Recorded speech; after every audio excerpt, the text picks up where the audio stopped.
Welcome to my channel study online 1.11। इस channel पर आपको फार्माकोलॉजी पढ़ाई जाती है और आज की जो वीडियो है that is about an NSAID that is called as indomethacin. Indomethacin एक ऐसे ही एनसेड है जो वैसे आप नॉर्मली फार्मेसी पे जाके वैसे नहीं ले लेते, इसके बारे में अक्सर लोगों को नहीं पता होता।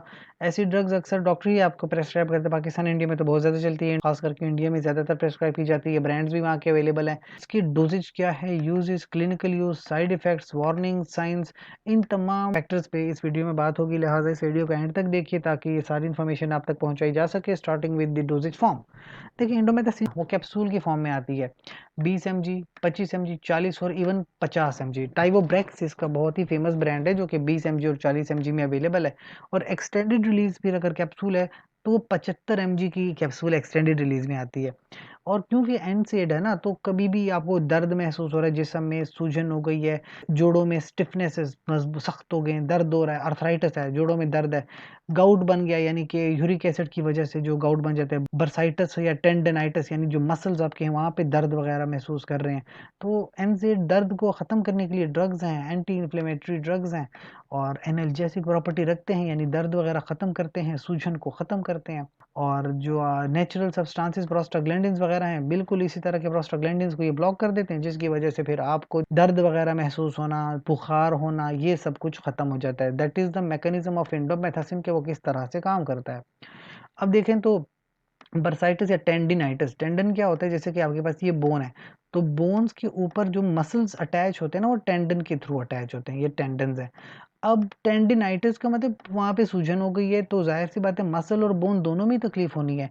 तो आप ड्रग लेते हैं 75 से 150 mg पर डे पर ओरल ले सकते हैं, या आप डोज को डिवाइड कर सकते हैं दिन में 3 से 4 बार।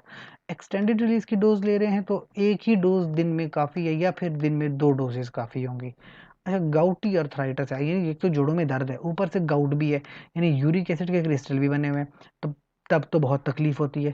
50 mg पर ओरल आप ड्रग लेते हैं एज नीडेड ना, 3 से 5 दिन तक ड्रग लेनी पड़ती है जब तक पेन अंडर कंट्रोल आता है।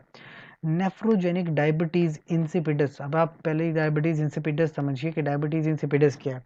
डायबिटीज इंसिपिडस में हमारे पास एक हार्मोन होता है ADH, जो कि पिट्यूटरी ग्लैंड से नॉर्मली रिलीज हो रहा होता है। डायबिटीज इंसिपिडस में ADH की रिलीज हो जाती है बंद। जब ये बंद हो जाता है तो बहुत ज़्यादा जो है यूरिन प्रोड्यूस होता है, जिसको हम डायबिटीज इंसिपिडस कहते हैं, नेफ्रोजेनिक।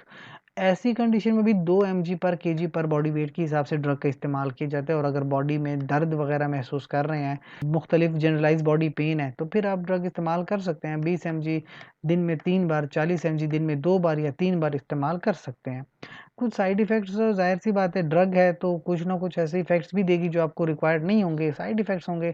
स्टमक अपसेट कर देना, हार्ट बर्न करना, या सर में दर्द, थोड़ा बहुत ड्राउजीनेस होना, डिजीनेस, चक्कर आना, इस तरह के कुछ ना कुछ साइड इफेक्ट्स आप एक्सपेक्ट कर सकते हैं। कोई इशू है तो अपने डॉक्टर या फार्मासिस्ट से आप कंसल्ट कर सकते हैं और आपकी डोज उसके मुताबिक एडजस्ट कर दी जाएगी, आपको ड्रग बदल के दे देंगे। कुछ वार्निंग साइंस जो कि एनसेड्स के साथ अटैच होते हैं, that is the cardiovascular risk. देखें, एनसेड्स क्या करते हैं, सीरियस कार्डियोवास्कुलर रिस्क कर सकते हैं, थ्रोम्बोटिक इवेंट्स कर सकते हैं, प्रॉब्लम्स इस तरह की, MIS स्ट्रोक के चांसेस बढ़ जाते हैं। अगर आप हर छोटी मोटी चीज़ पे एनसेड्स ले रहे हैं तो इस तरह के इश्यूज आपको हो सकते हैं। और जिन लोगों को ऑलरेडी कार्डियोवास्कुलर डिजीज़ है उनको चाहिए कि वो इस तरह की मेडिसिन को अवॉइड करें या अपने डॉक्टर से मशवरा करें।